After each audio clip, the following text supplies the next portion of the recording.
नमस्कार, आप देख रहे हैं उत्तर प्रदेश टाइम्स। मैं हूं आपके साथ ज्योति कार्की। आज हम उन लोगों के बारे में बात करने जा रहे हैं जो कई वर्षों से संघर्ष कर रहे हैं, लेकिन इसके बावजूद भी उनको अपना हक नहीं मिल पा रहा है। जी हाँ, हम बात कर रहे हैं LGBTQ जो कम्युनिटी है उसके बारे में।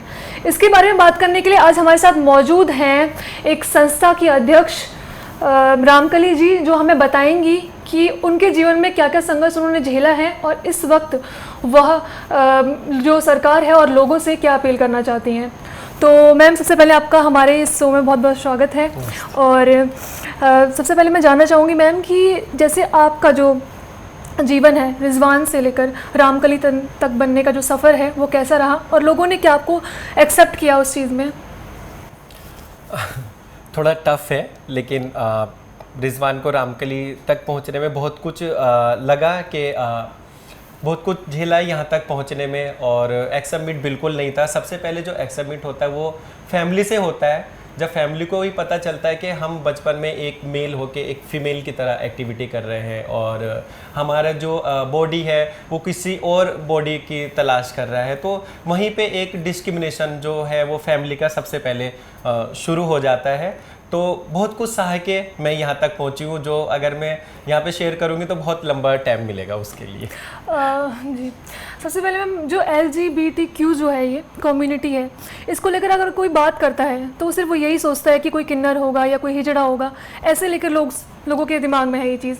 तो ये जो कम्युनिटी है ये अलग अलग है, ये क्या है इसके बारे में? बिल्कुल पूरा अलग अलग दर्शाता है। जैसे हम बात करते हैं LGBTQ और उसके आगे आप देखेंगे A+ है ना, प्लस से भी और भी बहुत सारी कैटेगरी है।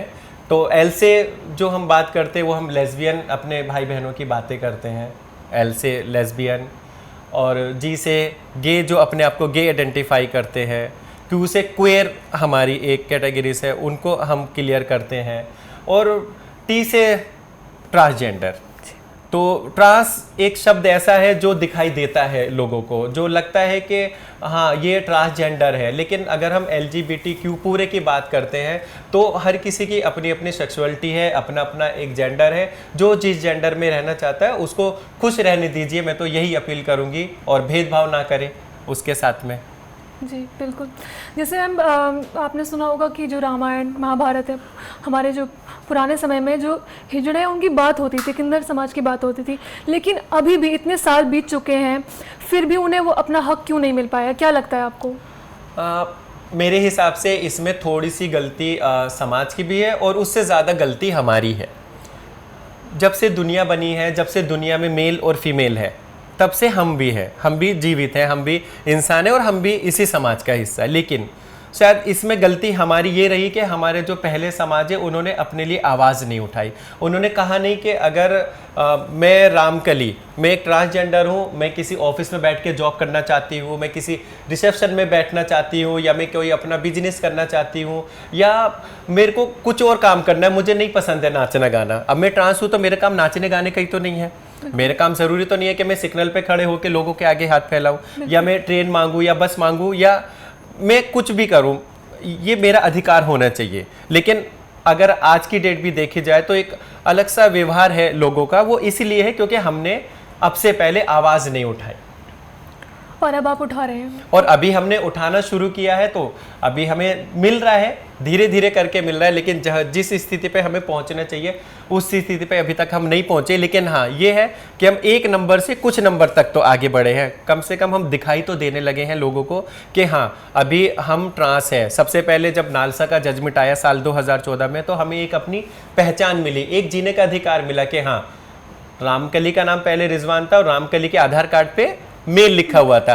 अभी रामकली का नाम है मेरे आधार कार्ड पे, और मेरे आधार कार्ड पे जिस जेंडर के साथ में रहती हूँ, जिससे देख के मुझे खुशी मिलती है, रामकली ट्रांसजेंडर, वो मुझे मिला। तो ये मेरे गर्व की बात है, और वो इसलिए मिला क्योंकि हमने बोलना शुरू किया है, हमने अपना अधिकार मांगा है। हमें सामने से किसी ने लाके परोसा नहीं है कि ये आपका अधिकार है, आप इसको ले लो, या हम इसको दे रहे हैं। इसके पीछे भी मेरे बहुत बड़े लोगों की, बहुत सारे लोगों की मेहनत है, जो अब जाके धीरे धीरे करके रंग लेके आ रही है।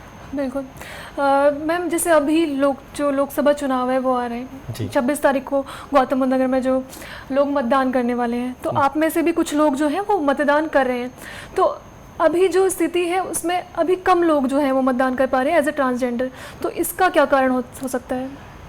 ऐसा नहीं है कि कम लोग मतदान कर पा रहे हैं, मतदान सबका अधिकार है और मतदान करना, मेरे हिसाब से एक मैसेज और जाना चाहिए कि मतदान करना ज़रूरी है। मतदान करने से मैं जीवित हूँ और मतदान मेरा अधिकार है।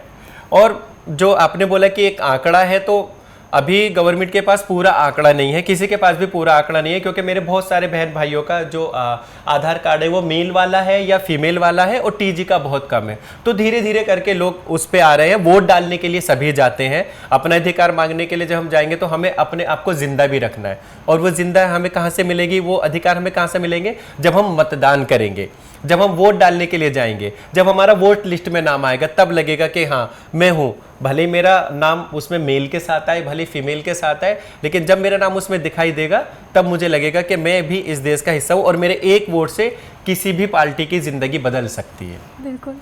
और इसमें एक पॉइंट और है, सॉरी, कि मतदान देने के लिए सब जाते हैं, तो थोड़ा सा यहाँ पे मैं क्लियर कर दूं कि बहुत सारे भाई बहन हैं जिन्होंने अपनी अलग अलग, हर किसी की सिचुएशन है।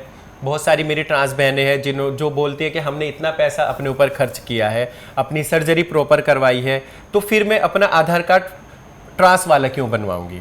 फिर उनको डॉक्टर का सर्टिफिकेट मिलता है तो वो अपना फीमेल वाला करवा लेते हैं। बहुत सारे मेरे भाई बहन हैं जिनके साथ फैमिली का इशू है या समाज का एक डर है उनके मन में, तो उनका आधार कार्ड मेल वाला है, बट वोट डालने सभी जाते हैं, चाहे उनका आधार कार्ड मेल वाला हो, फीमेल वाला हो या ट्रांसजेंडर वाला हो।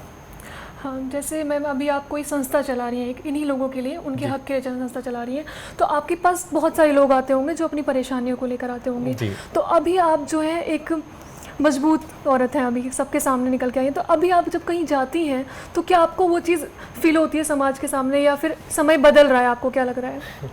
देखिए, अगर हम समाज की बात करते हैं तो समाज को मैं पीछे लेके चलती हूँ, क्योंकि मुझे समाज को नहीं बदलना, मैं कितने लोगों को बदलूंगी, मुझे अपने आप को बदलना है और मैंने बदला। पीछे से तो आज भी वही आवाज़ आती है जब मैं रोड पे जाती थी, जो अब से 10 साल 15 साल 20 साल 50 साल पहले आती थी, जो मेरे और बड़े भी सुनते होंगे ये चीज़ें, आज भी वही आवाज़ पीछे से आती है, छक्का, हिजड़ा।